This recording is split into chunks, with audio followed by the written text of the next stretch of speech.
Hey guys, it's your best fight friends. I'm Kelsey. That's Stephen McCaugherty. That's not Rachel. I forget where Rachel is. I have her. She took her stickers away. Just pretend like she's here. This is one of my very favorite segments of the week, story of the week. And so we bring heavy Stephen McCaugherty on to talk about his favorite story of the week, and I talk about my favorite story of the week. Stephen, what was your favorite story this week? I mean, it has to be the return of Nate Diaz because there's so many elements to it. So if you guys didn't see this, which I don't know how you didn't see it, if you're watching this video, you probably saw this. A couple days ago, Nate Diaz revealed that he's coming back via Twitter. He said that he's going to headline the May 15th card in Houston, Texas, which was UFC 262. But then ESPN came out with a headline a little later saying Diaz is fighting number 3 ranked welterweight Leon Edwards in the co-main event, UFC 62. So it's not headlining, but super interesting. This is the first ever co-main event that is not a title fight, that is 5 rounds. It's a massive precedent that's being set, and we can get into that a little later if you'd like. But just the fact that Diaz is back, hasn't fought since November 2019, that loss to Jorge Masvidal for the BMF title. If you guys remember, he spoke to ESPN earlier this year and said, hey, I want to come back. I want to fight a couple times this year. Remember, at that point, he had a few names in mind, like Charles Oliveira and Dustin Poirier. Those fights weren't going to happen. He's fighting at welterweight. He wants to stay at welterweight. Now he's taking on Leon Edwards, which is such a random matchup when you think about it.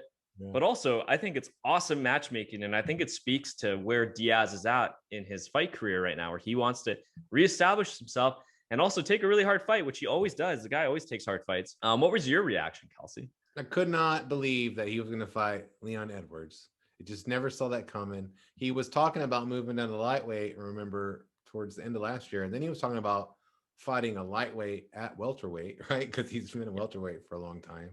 I never thought he'd match him against Leon Edwards because Leon Edwards is one of those guys that nobody seems to want to fight because he's too good and he doesn't have a big enough name to make it worth their while. And then here we are, Nate Diaz versus Leon Edwards. What do you think? Why do you think that they did the 5-round co-main event for a non-title fight, Stephen? What's up with that? I'm assuming that it was Nate that wanted this, right? Nate's going to get what he wants. He's already taken a fight that we wouldn't have guessed he was going to take with Leon Edwards. I think that this is him wanting this and Leon being like, yeah, hell yeah, I'll fight 5 rounds. I think it's because, well, Nate's a 5-round fighter. If you look at all his fights, like he comes on during those championship rounds, the third round and then the 4th and 5th round, he comes on. He likes these long extended fights. Look at his fight with McGregor at UFC 202, the second time they fought, right? McGregor was piecing him up in those first 3 rounds. But at the end of the fight, 4 and 5, Diaz really came out. And that's why the fight was so close, right? The reason why Diaz was so mad with that doctor's stoppage against Jorge Masvidal at UFC 244 for the BMF title is because the fight was stopped because of a cut on his eye at the end of the 3rd round. And Diaz was mad because, like, he knows that the 4th and 5th rounds is where he really shines, right? It's his cardio, it's his high pressure volume that he really starts putting on to the fighters who are fatigued or a little more fatigued within the first or after the first 3 rounds. So I think that that's a big thing. He sees an advantage here. We're like, hey, this is 5 rounds. I can implement my game plan. It's usually a slow starter, and then he really starts turning it on. So it makes sense strategically why Diaz wants it. I'm not surprised that Edwards said yes to it. Edwards is also a good 5-round fighter. Look at his fight with RDA. He was prepared to go 5 rounds with Bilal Muhammad. Man, it's just it's cool to see that Diaz is fighting Leon Edwards. Yeah. We all know, like, if you paid attention to Edwards on social media, he had said a few times he wanted to fight Diaz. When I spoke to Edwards before his fight against Bilal Muhammad, I asked him about Diaz, and he said, yeah, I want to fight Diaz, but Diaz doesn't want to fight anyone. Well, the fact that Diaz took this fight with Edwards, a guy which you mentioned as well, is not that big of a star, right? The average casual fan doesn't know who Leon Edwards is. Right. But Diaz is looking for a hard fight, which he always does. He's looking for a good fight. And if he gets this win, man, Diaz might be your next welterweight title challenger, which is insane. I think it's awesome. And I'm super excited that you said Nate Diaz is fighting Leon Edwards. I'm just super excited that Nate Diaz is fighting because I wasn't sure I would get to see him in the cage again. It came as a surprise too, right? All of a sudden, this happened like at night. I think it was Tuesday night, I think it happened. Tuesday night, just all of a sudden, Diaz comes out with this tweet And then ESPN drops the fight announcement. And you're like, man, where did this come from? But I think that I'm really excited for it. Diaz right now obviously is the underdog, which I'm not surprised. Edwards is a tough out for anyone. Yeah. He was on that 8-fight win streak. It was just snapped because of that, the no contest with Bilal Muhammad. But Edwards was looking good in that fight. I mean, he was looking really good. Who knows what could happen or what would have happened, because it is a fight, and Bilal's one of the best in the world. But man, I'm excited. Yeah, return of Nate Diaz. Thanks, Nate Diaz. Another interesting thing, and what we've talked about already, is the 5-round co-main event. Yeah. And now this is a new precedent that's being set. Leave it up to Diaz to create a new thing in the UFC, right? He created that BMF belt, and now he's created this 5-round co-main event thing, right? But now it's interesting. Okay, so when are we going to do these 5-round co-main events? At what point does a fight justify being a 5-round co-main event, right? Is it going to be always with top contenders now? Or is it those super insane fights like a Diaz versus Leon Edwards? How often are we going to see these 5-round co-main events? I agree with you. I think that Nate Diaz wanted it to be a 5-round fight. So that tells me that the reason is because somebody requested it, and that somebody had enough star power, that somebody had enough pull, because I'm sure the tickets are going to sell super fast now that Diaz is on the card. They also announced it right before they put tickets on sale for UFC 262. People that are buying tickets and are going to buy the pay-per-view for the main event, Michael Chandler versus Charles Oliveira, they're going to be buying it for the Nate Diaz fight, right? So I think, is that a good reason? I don't know, but that's what they're doing. It's so smart to place Diaz at this part of the card, right? Because a lot of the people that were not going to buy this pay-per-view are going to buy it now because of Diaz. That's just been a proven fact that Diaz is a needle mover, right? So you put him in there. Now you got two guys fighting for this vacant lightweight title, which is presumably going to be the headline of this card. Michael Chandler, Charles Oliveira, two guys that are, especially Charles Oliveira, not really known to the casual fans. Well, that night you're crowning a champion of the UFC's the deepest division in the UFC, right? You want that champion to be known, especially when you have people like a possible Nate Diaz fighting in there, or a Conor McGregor, or a Dustin Poirier. You want people to know who this champion is. Well, how do you do that? You put them on a card with a superstar that's leading off right before them, right? So I think that this is really smart from the UFC. I'm happy that Nate Diaz was okay with being the co-main event too, right? Like, a lot of times these fighters, these superstars, want to be the main attraction.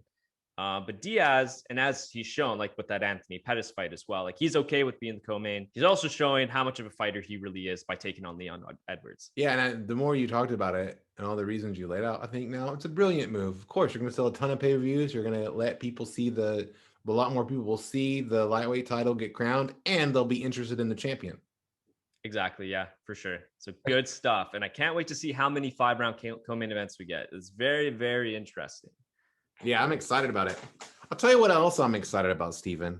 I'm excited about an upcoming boxing match between Jake Paul, a YouTuber, and, of course, Ben Askren, a former UFC fighter, as well as a former One Championship and Bellator MMA champion. This guy, in fact, he was undefeated when he came over to the UFC late in his career. When this fight first got signed, Steven, I wasn't sure that Askren could beat Jake Paul in a boxing ring, because I'd seen Jake Paul fight. Now, I hadn't seen Jake Paul fight a real fighter, but I had seen Jake Paul.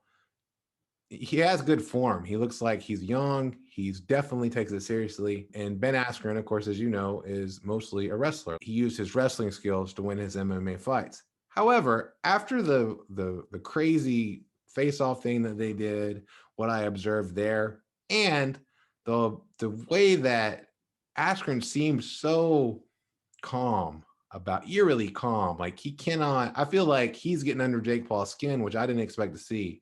I thought Jake Paul's a world-class troll, as far as like social media goes. And yet I feel like he's getting beat there. And now, after seeing all that, I won't be surprised to see Ben Askren knock Jake Paul out in a boxing ring. And I didn't expect to be saying that to you when that fight was first announced. What do you think about that fight, Steven? How are you feeling about the boxing match? Am I allowed to admit right now that I'm probably more excited for this fight than any other fight right now? This is the place to do that. Real talk.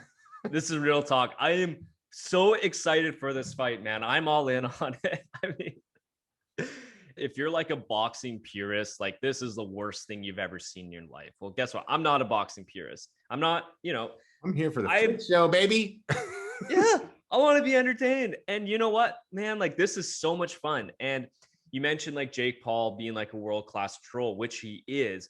Man, don't forget, like Ben Askren has been trash talking forever. He's been a troll himself. He's one of the funniest, most like well-known trash talkers in MMA history. This is his wheelhouse as well. Yeah, that face-off was interesting, especially when Askren put the hand to the face of Jake Paul and walked away. Created a meme forever now, right? Like I've seen that meme everywhere. Who won that exchange, you think? I thought it was clear that Askren kind of punked him.